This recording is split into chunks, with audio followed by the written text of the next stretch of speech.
90 के दशक में फिल्म जगत में कई नए चेहरे आए थे, जिनमें से एक ऐसी अभिनेत्री थीं जिन्होंने न सिर्फ अपनी अदाकारी से फिल्म इंडस्ट्री में पहचान बनाई, बल्कि अपनी निजी जिंदगी में भी अनोखा मोड़ लिया। हम बात कर रहे हैं मशहूर अभिनेत्री राजश्री शांताराम की, जिनका फिल्मी सफर भले ही छोटा रहा हो, लेकिन उन्होंने अपनी कला और खूबसूरती से हिंदी सिनेमा पर गहरी छाप छोड़ी। आज शायद ही कोई उनके बारे में जानता हो, लेकिन 60 और 70 के दशक में वह एक स्टार अभिनेत्री थीं। आइए जानते हैं उनकी जिंदगी की कुछ खास बातें। राजश्री शांताराम का जन्म 8 अक्टूबर 1943 को मुंबई में हुआ था। वह मशहूर फिल्म निर्माता वी शांताराम की बेटी थीं, जो अपनी कलात्मक फिल्मों के लिए प्रसिद्ध थे।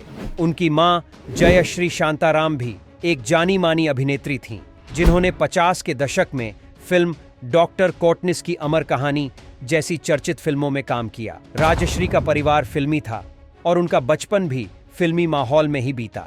राजश्री के लिए फिल्म इंडस्ट्री में कदम रखना कोई नई बात नहीं थी, क्योंकि उनके घर में कला और सिनेमा का बहुत सम्मान था। उनका सपना हमेशा से ही एक अभिनेत्री बनने का था और अपने पिता के समर्थन से उन्होंने इस सपने को साकार भी किया।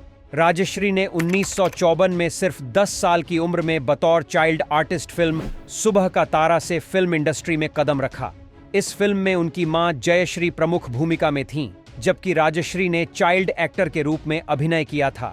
फिल्म को दर्शकों से सकारात्मक प्रतिक्रिया मिली और राजश्री ने अपनी अभिनय यात्रा की शुरुआत की।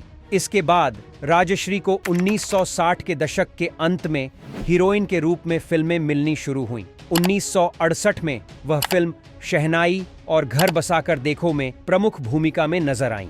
हालांकि उनकी सबसे बड़ी हिट फिल्म गीत गाया पत्थरों ने थी, जो 1964 में रिलीज हुई।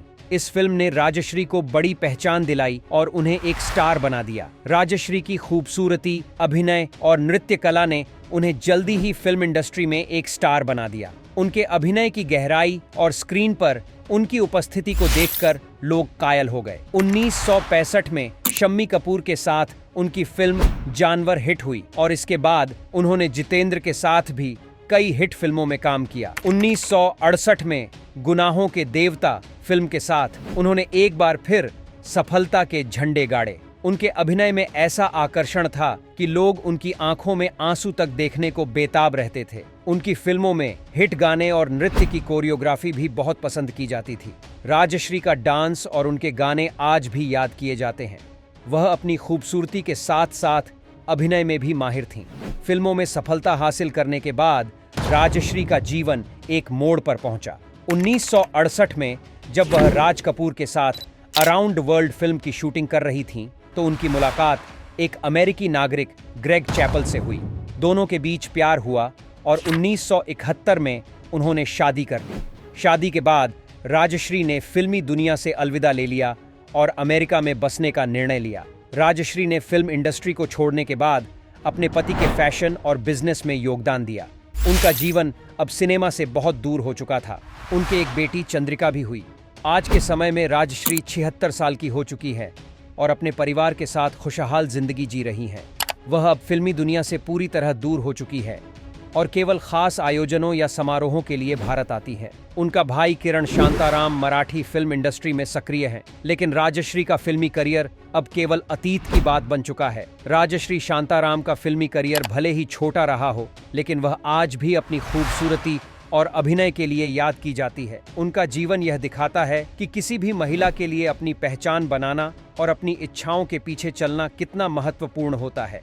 उनकी कहानी एक प्रेरणा है कि सफलता सिर्फ फिल्मों तक सीमित नहीं होती, बल्कि किसी भी क्षेत्र में आत्मविश्वास और मेहनत से किसी भी सपने को साकार किया जा सकता है। राजश्री शांताराम की कहानी एक स्टार के रूप में सफलता पाने और फिर अपने परिवार और निजी जीवन को प्राथमिकता देने की है। फिल्म इंडस्ट्री ने उन्हें वह पहचान दी जो शायद और किसी को नहीं मिलती, लेकिन उन्होंने उस पहचान को अपने परिवार और निजी जीवन की भलाई के लिए छोड़ दिया। उनका जीवन हमें यह सिखाता है कि किसी भी उम्र में, किसी भी दौर में अपने फैसले लेने की पूरी स्वतंत्रता होती है और वह फैसले व्यक्ति के भविष्य को बदल सकते हैं।